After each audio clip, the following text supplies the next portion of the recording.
next video. This is actually like a follow-on from the last one we did, and I was talking about different types of hook kick, or like foot shape, or variations of hook kick or spin hook kick, but going the long way around. This is actually a follow-up to a question I had in my classes yesterday about the spin bit. So not actually the kick bit, but about the turn, okay, or how we kind of, what you call like the load. So when we talk about like the twist and fold, or how we do that feet, when we load the kick, so it's ready to be folded and kicked or hooked or whatever. It's how you actually turn into it. So we've got loads of versions that I've seen.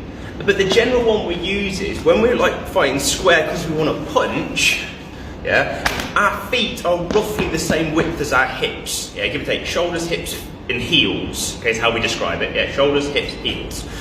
If we're going to spin into a kick, I don't need to start here necessarily, because it doesn't really benefit me. It just means I've got to do more turn to go around. Okay?